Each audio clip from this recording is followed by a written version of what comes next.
नमस्कार दोस्तों, इस वीडियो में हम आपको साइंस का वीवीआई ऑब्जेक्टिव क्वेश्चंस बताने वाले हैं 2024 बोर्ड एग्जाम के लिए।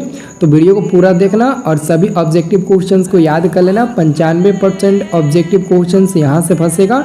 वीडियो को पूरा देखोगे और माँ सरस्वती का नाम लोगे तो एक ही बार में ये पूरा क्वेश्चन आपके दिमाग में सेट हो जाएगा और याद हो जाएगा हमेशा के लिए। ठीक है, तो लास्ट तक देखना, सभी क्वेश्चन याद कर लेना। ठीक है, तो जैसा कि दोस्तों पहला नंबर आपका क्वेश्चन है, प्रकाश की किरणें गमन करती है। प्रकाश की किरणें गमन करती है, तो याद रखना प्रकाश की जो किरणें होती है वह हमेशा सीधी रेखा में गमन करती है। सीधी रेखा में, यानी कि प्रकाश की किरणें हमेशा गमन करेगी तो सीधी रेखा में गमन करेगी। आप लोग याद रखना। ठीक है, अगला क्वेश्चन देखिए। अगला क्वेश्चन आपका 2 नंबर है। 2 नंबर क्वेश्चन है जी, सर्च लाइट का परावर्तक सतह होता है। सर्च लाइट का जो परावर्तक सतह होता है वो होता है अवतल का। क्या होता है? अवतल का होता है। आंसर हो जाएगा बच्चा सब बी नंबर, अच्छे से याद रखना। ठीक है, अगला क्वेश्चन देखिए। अगला क्वेश्चन है हम लोगों का 3 नंबर, निर्वात में प्रकाश की चाल क्या होती है। तो निर्वात में प्रकाश की चाल क्या होती है, तो याद रखना 3 × 10⁸ मीटर पर सेकेंड निर्वात में प्रकाश की चाल होती है। तो ऑप्शन नंबर देखो ए नंबर में दिया है, तो ए नंबर वाला हमारा सही आंसर हो जाएगा। ठीक है दोस्तों, आप लोग चैनल को सब्सक्राइब कर लेना। ठीक है, मैं आपको डेली शाम को 6:30 बजे लाइव क्लास दूंगा बिल्कुल फ्री में। ठीक है, और एक और बात आप लोगों को मैं बता दूं, ठीक है, आपको साइंस का ही नहीं बल्कि जो भी सब्जेक्ट है, संस्कृत है, हिंदी है, मैथ है और भी सब्जेक्ट है, सोशल साइंस है, सबका मैं आपको एक एक ऑब्जेक्टिव क्वेश्चन बता दूंगा ताकि आपको एग्जाम में कोई दिक्कत ना हो। ठीक है, और एग्जाम में सब क्वेश्चन फंस जाएगा और अच्छे से कॉपी लिखना और अच्छे मार्क्स लाना। ठीक है, तो चलो 4 नंबर क्वेश्चन देखते हैं कि मानव नेत्र में किस प्रकार का लेंस पाया जाता है। मानव नेत्र में यानी कि मनुष्य में ना जो लेंस पाया जाता है वो होता है अवतल लेंस। जैसा हम लोग मनुष्य हैं, हम लोग के अंदर उत्तल लेंस पाया जाता है। हम लोग के जो नेत्र होता है उसमें उत्तल लेंस पाया जाता है। अगर कोई पूछे तो बोल देना उसमें उत्तल लेंस पाया जाता है। ठीक है, अगला क्वेश्चन है हम लोगों का 5 नंबर। देखो जी 5 नंबर क्वेश्चन क्या है।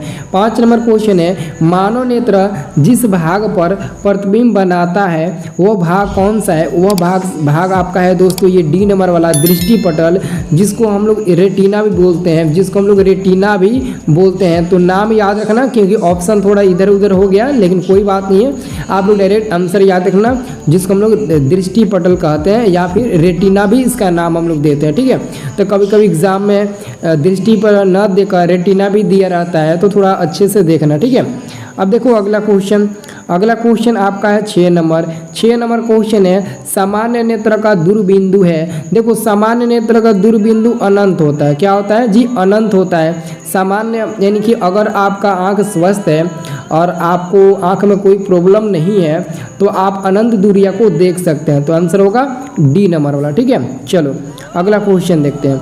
अगला क्वेश्चन है 7 नंबर, ऊर्जा का एसआई मात्रक होता है। देखो जी ऊर्जा का एसआई मात्रक जूल होता है। ऊर्जा का एसआई मात्रक जूल होता है, तो आंसर हमारा होगा बी नंबर वाला, ऊर्जा का एसआई मात्रक जूल होता है। ठीक है, अगला क्वेश्चन देखो। अगला क्वेश्चन है हम लोगों का 8 नंबर। 8 नंबर क्वेश्चन है, निम्न में किसका अर्थ है जल, यानी कि जल बताना है किसका अर्थ होता है। तो सबसे पहले आपको पता होना चाहिए कि जल का रासायनिक सूत्र क्या होता है, H2O होता है। तो H से शुरू हुआ है तो हाइड्रो, देखो हाइड्रो का मतलब हुआ H, यानी कि H से शुरू हुआ है तो H2O यानी कि हाइड्रो का मतलब हो गया जल। तो हमारा आंसर हो जाएगा डी नंबर वाला। ठीक है, सब लोग एक बार ऊपर वाले के नाम लेना, ये पूरा क्वेश्चन आपके दिमाग में सेट हो जाएगा। ठीक है, और सब लोग लाइक करना वीडियो को। ठीक है, लाइक करना तभी तो याद होगा आपको ये पूरा क्वेश्चन। अब देखो अगला क्वेश्चन 9 नंबर क्वेश्चन है, विद्युत धारा का एसआई मात्रक है। विद्युत धारा यानी कि इलेक्ट्रिक करंट, इंग्लिश में बोलते हैं इलेक्ट्रिक करंट। तो विद्युत धारा का एसआई मात्रक क्या होता है जी? एम्पियर होता है। एम्पियर देखो डी नंबर में दिया गया है। एम्पियर को हम लोग ए से सूचित करते हैं और एम्पियर आई होता है। ठीक है, याद रखना। ठीक है सब लोग। अगला क्वेश्चन देखो। अगला क्वेश्चन है आपका 10 नंबर, 1 वोल्ट कहलाता है। 1 वोल्ट बराबर क्या होता है? 1 वोल्ट बराबर जी याद रखना 1 जूल पर कूलम्ब होता है। 1 जूल बटे 1 कूलम्ब होता है। तो देखो कहाँ पर दिया है, ऑप्शन नंबर देखो बी नंबर में दिया है कि नहीं। ऑप्शन नंबर बी को देखो 1 जूल पर कूलम्ब दिया ना, तो यही वाला आपका आंसर होगा, बी नंबर वाला आंसर होगा। ठीक है, चलो अगला क्वेश्चन देखो, अगला क्वेश्चन आप लोग का है 11 नंबर। घरों में विद्युत से दुर्घटना किसके कारण होती है? आप लोग देखते होंगे कि कभी कभार आपके घर में बिजली यानी कि लाइट के कारण आपके घर में आग लग जाती है, कहीं दुर्घटना हो जाती है।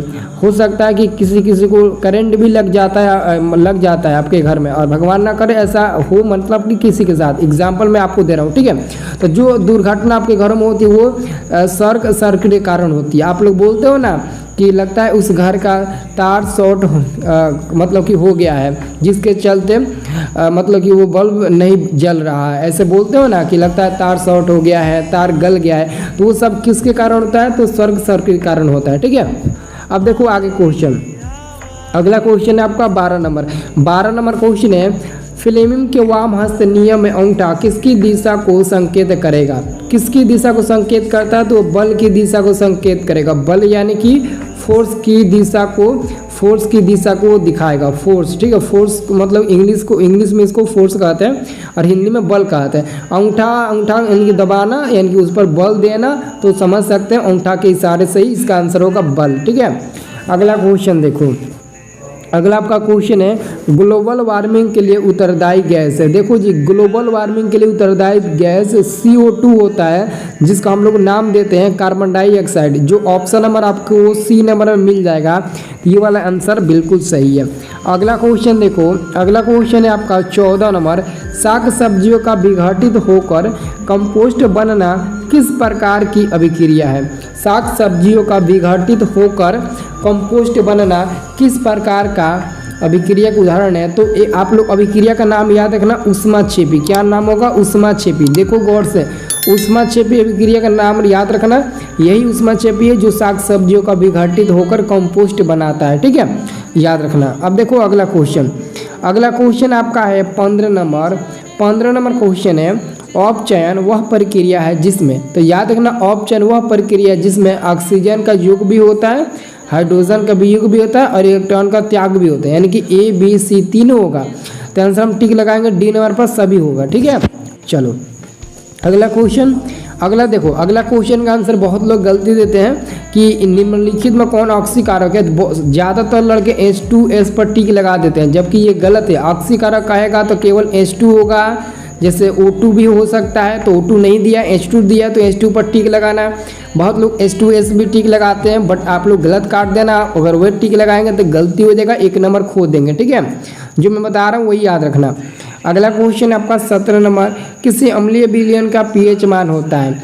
किसी अम्लीय विलयन का pH मान क्या होता है? 7 से कम होता है। कितना होता है जी? 7 से कम होता है। अम्लीय विलयन का मान कभी भी 7 से कम, 7 से कम मतलब 6 हो सकता है, 5 भी हो सकता है, 4 भी, 3 भी, ये सब आपका अम्लीय विलयन का pH मान हो सकता है, यानी कि वो क्या होता है? 7 से कम होता है, ठीक है। चलो अगला क्वेश्चन है सोडियम कार्बोनेट का अणुसूत्र। याद रखना, सोडियम को Na बोलते हैं, Na2, और कार्बोनेट को CO3 बोलते हैं। तो सोडियम कार्बोनेट का यही अणुसूत्र है। देखो ऑप्शन नंबर A नंबर में दिया है, ऑप्शन नंबर A में दिया है, सोडियम कार्बोनेट का यही अणुसूत्र है। नेक्स्ट क्वेश्चन हम लोग का है 19 नंबर। 19 नंबर क्वेश्चन है चूना पत्थर, खड़िया एवं संगमरमर किसका विविध रूप है? यानी कि हम लोग समझ सकते हैं चूना पत्थर, ठीक है, ये संगमरमर है, खड़िया है और चूना पत्थर, ये तीनों का मतलब एक ही होता है। एक तरफ से समझो, क्योंकि क्वेश्चन में ऑलरेडी बता दिया है, इन तीनों का एक ही रासायनिक सूत्र होता है, जो होता है वो क्या है? CaCO3, CaCO3 कैल्शियम कार्बोनेट, ठीक है। याद रखना, अगर एग्जाम में कई बार ऐसे पूछा गया कि चूना पत्थर का रासायनिक सूत्र क्या होगा ऑब्जेक्टिव में, कई बार चूना पत्थर न देकर खड़िया नाम दे देता है, कई बार खड़िया न देकर संगमरमर भी दे देता है। तो आप लोग देख लेना, तीनों का यही रासायनिक सूत्र होगा, ठीक है। चलो अगला क्वेश्चन है जठर रस का pH मान। देखो जठर रस का pH मान लगभग 1.2 होता है। कितना होता है? 1.2, माने तो A नंबर वाला सही आंसर होगा, ठीक है। अगला क्वेश्चन है आपका 21 नंबर। 21 नंबर क्वेश्चन है लोहा से जिंक लेपित करने की क्रिया को क्या कहते हैं? लोहा से जिंक लेपित करने की क्रिया को हम लोग क्या कहते हैं? तो गैल्वेनीकरण कहते हैं। आंसर होगा B नंबर। क्या कहते हैं? गैल्वेनीकरण। आंसर होगा 21 का B नंबर, ठीक है। अगला क्वेश्चन है 22 नंबर। 22 नंबर क्वेश्चन है निम्नलिखित में कौन आयनिक यौगिक है? निम्नलिखित में कौन आयनिक यौगिक? आयनिक यौगिक का मतलब आयनिक यौगिक का मतलब समझ दो। जैसे यहाँ पर दोस्तों ऑप्शन नंबर बी को देखो, ऑप्शन नंबर बी को ध्यान से देखो, CCl4 दिया है।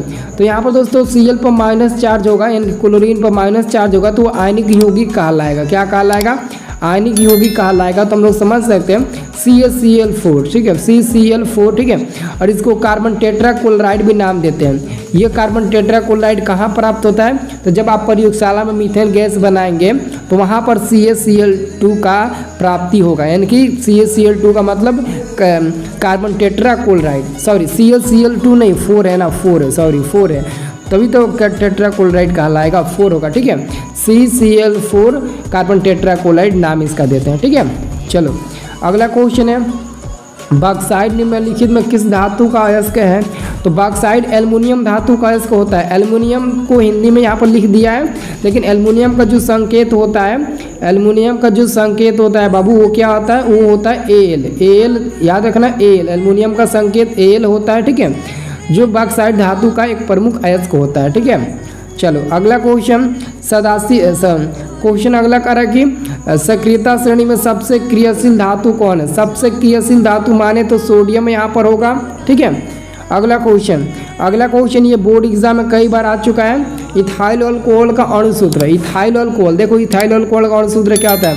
C2H5OH होता है। अब देखो ढूंढू कहाँ है ऑप्शन में, ऑप्शन में कहाँ? C2। ऑप्शन नंबर बी को देखो तो C2H5OH दिया है, यही हमारा आंसर होगा, ठीक है। चलो अगला क्वेश्चन आपका है 26 नंबर, आधुनिक आवर्त सारणी में 36 कतारों की संख्या है। देखो 36 का मतलब क्या होता है? आधुनिक आवर्त सारणी में 36 का मतलब होता है जी आवर्त, आवर्त मतलब होता है, ठीक है। 36 का मतलब क्या होता है? आवर्त, याद रखना, ठीक है।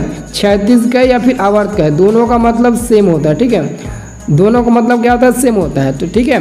तो आधुनिक आवर्त सारणी में 36 कतारों की जो संख्या होती है वो 7 होती है। मैक्सिमम कितना होता है? 7, केवल 7, आंसर होगा बी नंबर वाला, ठीक है। अगला क्वेश्चन है, मानव में डायलिसिस थैली है, तो मानव डायलिसिस थैली नेफ्रॉन होगा फिर न्यूरॉन होगा? ये क्वेश्चन कई बार बता चुके हैं। तो इसका आंसर देखो, इतना इजी क्वेश्चन, इसका आंसर या तो ए होगा या तो इसका आंसर बी होगा। अब ए होगा या फिर बी होगा, डिसाइड करो और इसका आंसर बताओ। कम से कम एक का भी तो आंसर बता सकते हो, सब मैं ही बता दूंगा तो आप लोग क्या बताइएगा, जल्दी से बताइए। हाँ ठीक है, देखो ज़्यादा लड़के कमेंट कर रहे हैं कि सर इसका आंसर ए होगा, बहुत लोग बता रहे हैं बी होगा। आप लोग डिसाइड कर लो क्या होगा, मैं बता दिया ना, या तो ए होगा या तो बी होगा, ठीक है। अब समझ सकते हो न्यूरॉन होगा कि नहीं होगा, ठीक है। चलो अगला क्वेश्चन क्या है, निम्नलिखित में कौन उभयलिंगी जंतु? ये भी काफ़ी इजी क्वेश्चन है, ये भी कई बार मैं आपको बता चुका हूँ, ठीक है। तो इसका भी आंसर बताना चाहो तो बता दो, लेकिन एक ही दिया हूँ बताने के लिए, वही पहले बताओ, ठीक है। इसका आंसर होगा केंचुआ, ठीक है। क्या होगा? बी नंबर वाला होगा, सॉरी ए नंबर वाला होगा केंचुआ, ठीक है।